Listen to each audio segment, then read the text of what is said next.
Olá, amigos do Neurorádio em Pauta, tudo bem? No vídeo de hoje a gente vai falar sobre os padrões de mielinização na ressonância magnética da criança. Então, isso é para acabar com aquela confusão no seu diagnóstico quando você estiver vendo o exame. Será que é isso que eu espero? Será que não é? Será que já mielinizou? Não mielinizou? Será que eu espero mais um pouco? O que eu tenho que fazer? Qual sequência eu tenho que olhar? É sobre isso que a gente vai discutir agora. E eu tô te esperando depois da vinheta. Mas antes disso, você já se inscreve aqui no canal, deixa a sua curtida e deixa um comentário pra mim. Eu tô querendo saber o que você tá achando. Me conta. Vamos lá?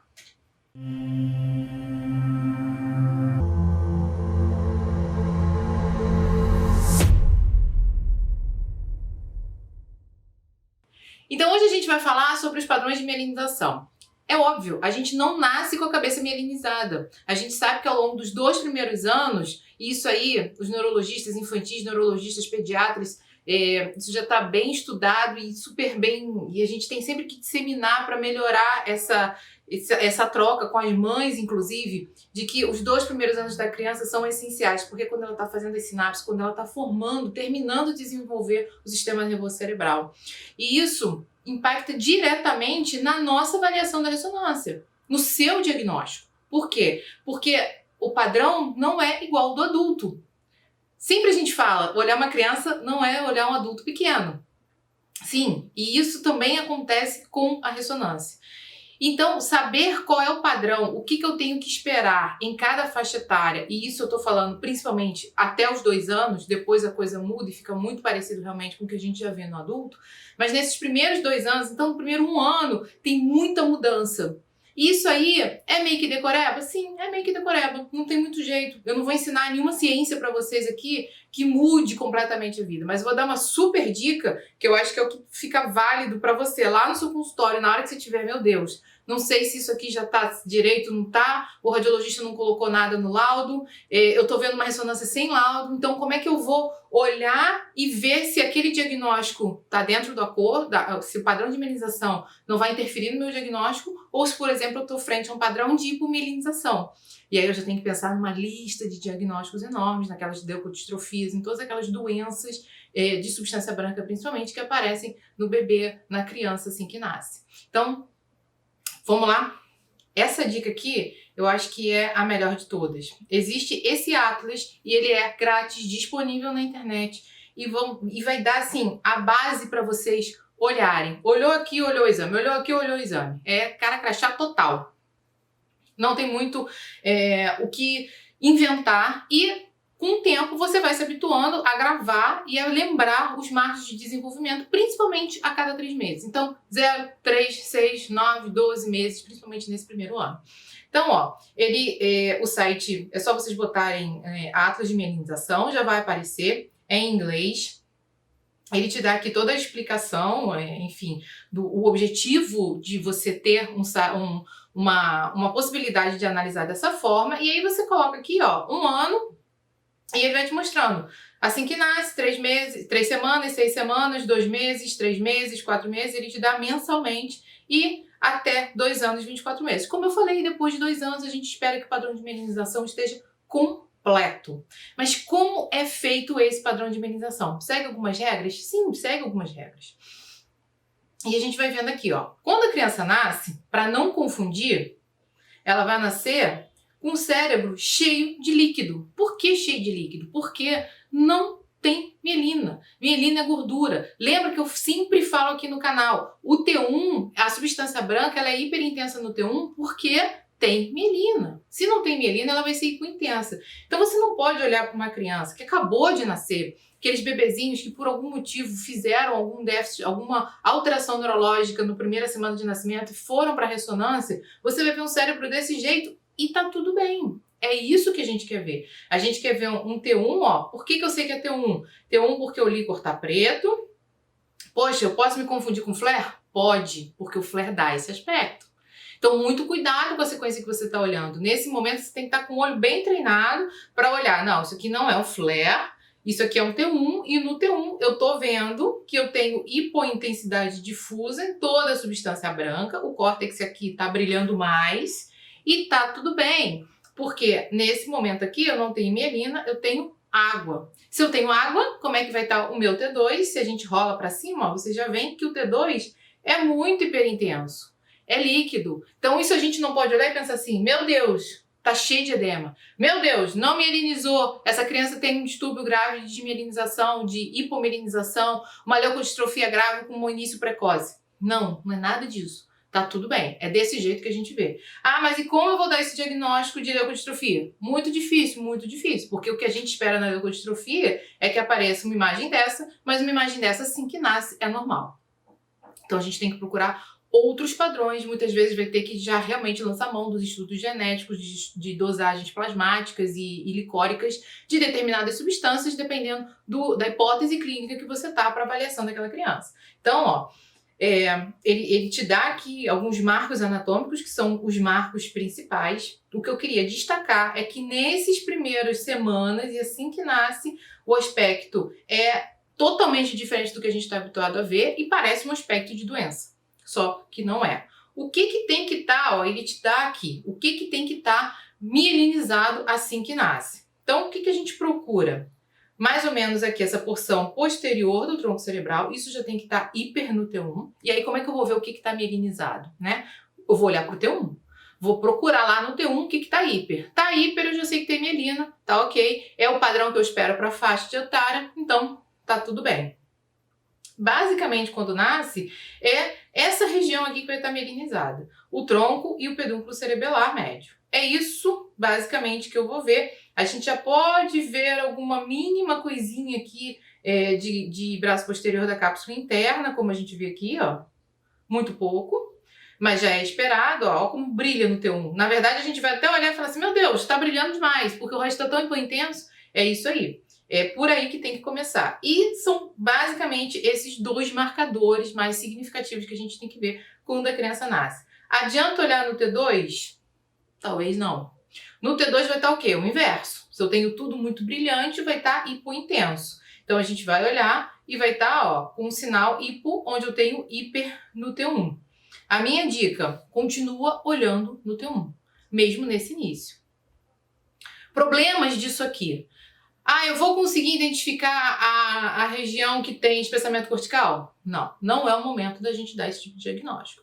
Eu vou conseguir identificar as áreas de genesia, a área de heterotopia? Provavelmente não. Então não foquem em achar malformações, principalmente as pequenas e discretas, nesse momento. Esse momento é para a gente achar as coisas grosseiras. Esse momento é para a gente achar se existe um tumor, aqueles tumores neonatais, se existe um padrão grave de não ser simétrico, né?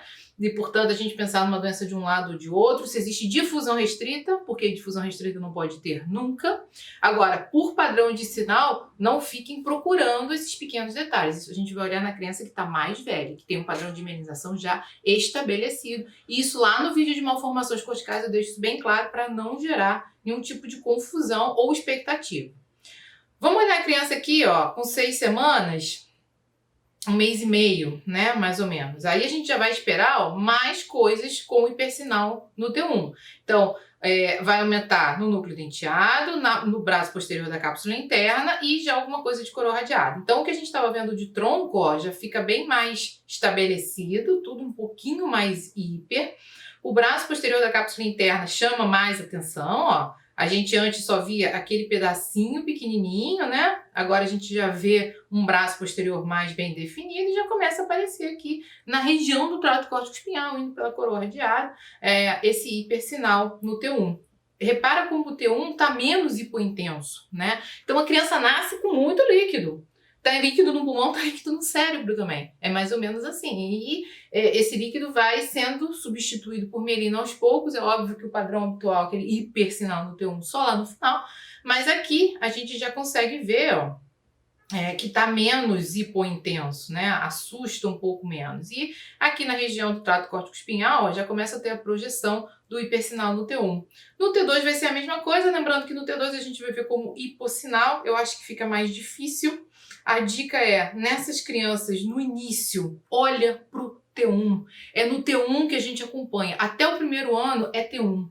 Olha pro T1 para ver como é que tá. No T2 vai estar tudo com muito líquido e você vai se perder. Então, quer acompanhar padrão de mielinização? olha para o T1.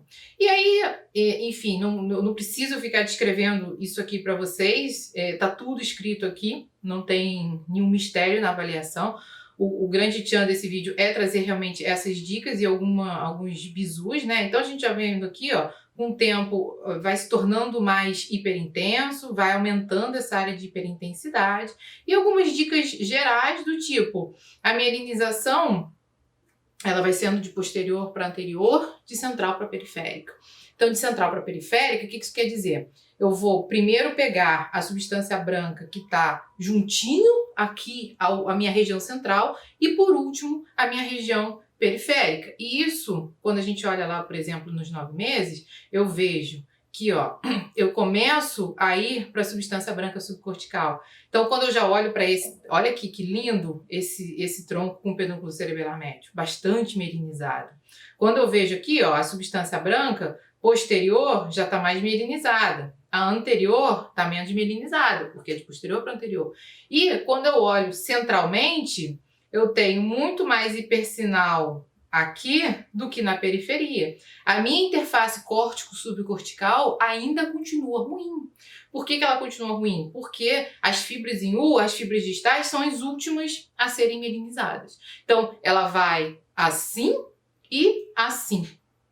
Uma evolução de dentro para fora. Então, ó, com 9 meses eu já vejo um T1 bastante parecido com o que a gente tem, né? Então, preenchido aqui junto aos ventrículos, mas mais rarefeito aqui na periferia, principalmente a periferia mais anterior.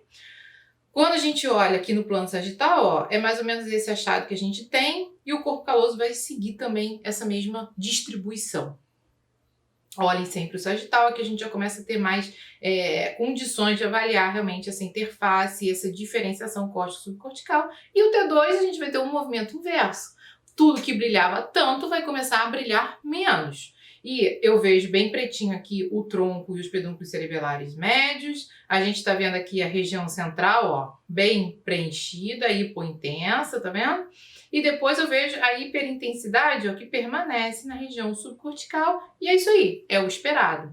Ah, poxa, mas eu devo me preocupar? Não, essa criança está com 9 meses. Ela não completou nenhum ano. Então tá tudo bem, é dentro do padrão que a gente espera. Ainda vai ver muita área hiperintensa no T2. Quando eu começo a me preocupar, por exemplo, uma criança de 9 meses, que quando a gente volta aqui no T1, eu ainda não tenho todo esse hipersinal na substância branca periventricular. Eu ainda não tenho esse hipersinal já bem definido na cápsula interna, tanto no braço posterior quanto aqui no braço anterior. Então, isso é um problema.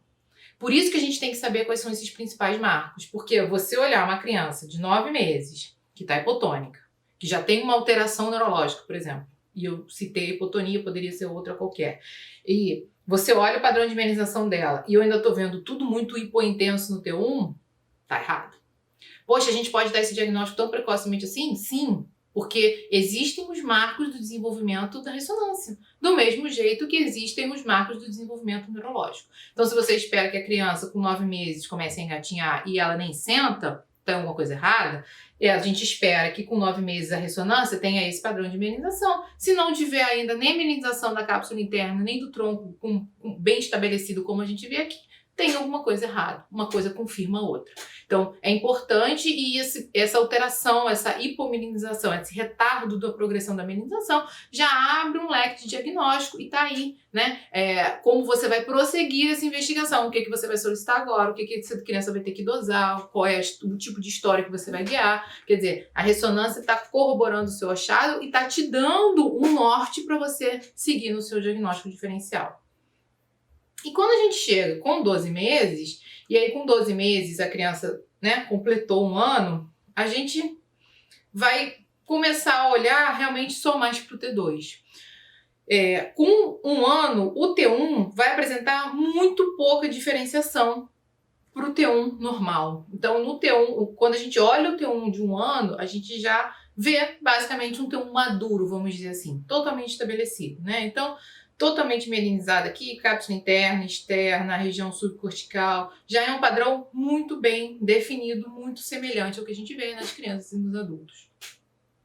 O sagital fica muito mais fácil a gente ver. Aí a gente já consegue começar a achar as malformações corticais. porque já fica mais fácil, porque a gente realmente tem essa definição córtico-subcortical já bem estabelecida no T1, que é a sequência melhor para a gente procurar esse tipo de coisa.